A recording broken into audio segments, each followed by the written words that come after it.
Brought to you by TechnoSpark 20 series smartphones. I'm superhuman.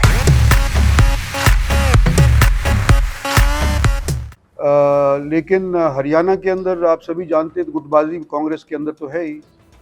और जब मैं कांग्रेस के अंदर था तो मैं तो उसका शिकार भी रह चुका हूँ। किसानों का तो विरोध पिछले 3-4 साल से चल रहा है, लेकिन जैसे अब चुनाव करीब आया है तो इस चीज़ को दोहरा करके शायद राजनीतिक हस्तियां भी इसके अंदर दखल देने लग रही हैं, केवल अकेले किसान नहीं है। कांग्रेस का कैंडिडेट अभी तक घोषित नहीं हो पा रहा है, क्या बात है? आपसे डर है या कैंडिडेट मिल ही नहीं रहे होंगे? नहीं, ये तो मैं नहीं कह सकता कि क्या उनकी मजबूरी है, लेकिन हरियाणा के अंदर आप सभी जानते हैं गुटबाजी कांग्रेस के अंदर तो है ही। और जब मैं कांग्रेस के अंदर था तो मैं तो उसका शिकार भी रह चुका हूँ, तो मुझे पता है थोड़ी गुटबाजी वहाँ पे तो ये वजह हो सकती है। और शायद आपकी बात दूसरी वाली भी दुरुस्त हो सकती है कि इस वक्त माहौल भारतीय जनता पार्टी के पक्ष में इतना अच्छा बना हुआ है कि कैंडिडेट लोकसभा का अगर हारते हैं तो उनको ये भी साथ साथ बहर रह जाता है कि कहीं ऐसा ना हो कि विधानसभा के अंदर भी हमारे को फिर मुखी खानी पड़े, तो शायद थोड़ा सा कतराते हैं। क्या बीजेपी में गुटबाजी नहीं है और आप उसके शिकार नहीं है? नहीं, बीजेपी के अंदर कोई गुटबाजी नहीं है। बीजेपी के अंदर नेता एक है। पार्टी के कई नेता नहीं, पार्टी के नेता तो देखो ऊपर तक तो पहुंच किसी की भी नहीं है। छोटे लेवल के ऊपर तो घर के अंदर भी झगड़ा होता है, तो मेरे घर के अंदर अगर झगड़ा मेरे भाइयों से झगड़ा है तो पार्टी वालों के बारे में क्या कहूँगा मैं। जहाँ तक पार्टी का नेता की बात है, आज के दिन सब लोग लड़ रहे हैं इलेक्शन, भारतीय जनता पार्टी वाले किसके नाम पे लड़ रहे हैं? मोदी के नाम पे लड़ रहे हैं। कांग्रेस में किसके नाम पे लड़ रहे हैं? ये जो शिवसेना वाले किसके नाम पे लड़ रहे हैं? समाजवादी वाले किसके नाम पे लड़ रहे हैं? मोदी के खिलाफ लड़ रहे हैं। तो वहाँ पर भी पहला नाम कौन आता है? मोदी का। ये नहीं कहते कि हमारा प्रधानमंत्री कैंडिडेट राहुल गांधी है, ये नहीं कहते कि सोनिया गांधी है, कि ये नहीं कहते अखिलेश यादव है, ये नहीं कहते ठाकरे है, ये नहीं कहते। हमारी पार्टी के अंदर डिसिप्लिन कांग्रेस पार्टी के निस्बत, और ये 12 साल की 10-12 साल की अनुभव के बाद मैं कहने लग रहा हूँ, उनसे कहीं ज़्यादा अच्छा है। राज साहब कापड़ीवास जी नहीं है, मुख्यमंत्री जी उनको शामिल कराते हैं, बड़े दिखाया जाता है कि भाजपा एकजुट है। उसके बाद डॉक्टर रघुवीर यादव पिछले चुनाव में भी विधानसभा में देखा था आपकी खिलाफत सीधे तौर पे की थी, क्या आज भी ये खिलाफत ना माना जाए जिस तरह से उनकी गैर मौजूदगी हो? देखो, उनकी गैर मौजूदगी शायद वो सोच रहे हो कि उन्होंने पिछले दिनों के अंदर जो बातें करी थी वो मुझे उस चीज़ का एहसास है, तो शायद अपने आप ही सोच करके वो नहीं आए होंगे। ये तो पार्टी के हमारे प्रधान ने बुलाया था, अगर नहीं आए तो भी उनका स्वागत है, आए हैं तो भी स्वागत है। हम तो मोदी के नाम पे इलेक्शन लड़ रहे हैं, और जो जनता आज के दिन मोदी को सहयोग दे रही है और उसके सेकंड हैंड तौर के ऊपर मुझे सहयोग मिल रहा है, ये आए ना भी आए कोई फर्क नहीं पड़ता।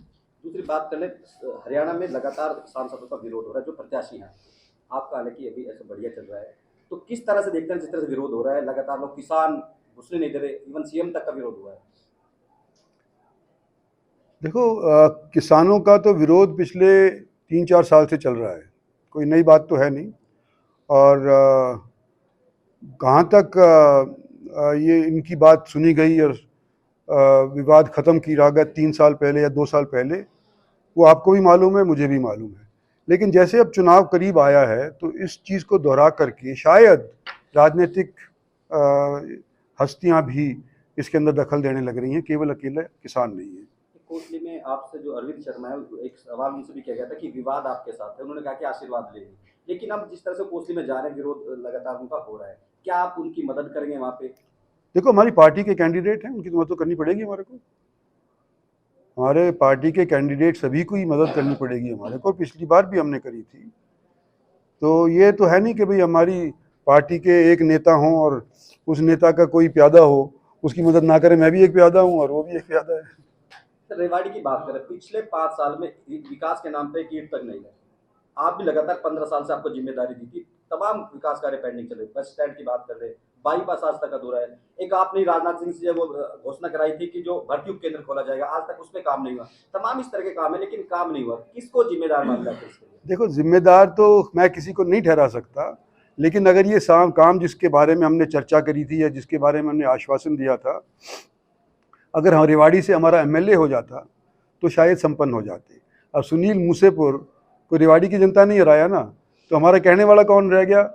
ऑपोजिशन वाला रह गया। तो ये बात अगर हम विधानसभा का जब चुनाव आएगा तो चर्चा करेंगे तो बेहतर होगा। एक लास्ट सवाल सर, कप्तान साहब कह रहे हैं कांग्रेस में उनका दम घुट रहा है, तो क्या सांसद की टिकट मिलने से उनको ऑक्सीजन मिलेगी? मेरे से आप सबका बहुत बहुत धन्यवाद। सर, मेवात से आप लगातार कहते हैं कि अब की बार रिकॉर्ड मत उससे आप जीतेंगे। मेवात में आप लीड भी हमने देखी थी काफी। किस तरह से देखते हैं पूरे चुनाव को? क्योंकि वहां पर उन्होंने ये भी कहा कि जो दंगे हुए थे उसका भी कहीं ना कहीं प्रभाव पड़ेगा। आप क्या देखते हैं? देखो, मेवात के अंदर अभी हमने सिर्फ पार्टी के वर्कर्स की मीटिंग करी थी, जलसे नहीं करे थे। वर्कर्स मीटिंग में भी आप खुद कह रहे हैं कि इतनी ज़्यादा उपस्थिति थी लोगों की, तो वहाँ का माहौल बदला हुआ है आज के दिन। और मैं समझता हूँ कि जो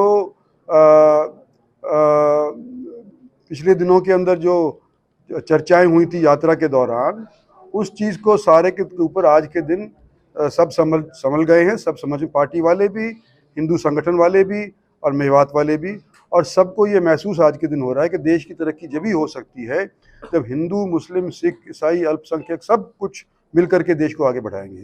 तो मैं समझता हूँ ये कि सबके जहन के अंदर बात बैठ गई। एक आपके समर्थक रिकॉर्ड मतों से जीत का दावा करें, तमाम लोग जीते। हम कई बार बात करते हैं कि एक बार भारत में सबसे बड़ी जीत है। क्या प्लान है वो आपके साथ भी साझा किया होगा? आपसे भी चर्चा। मैं तो यूँ कहता हूँ सबसे बड़ी जीत मेरी है, भारत में मत करवाइए।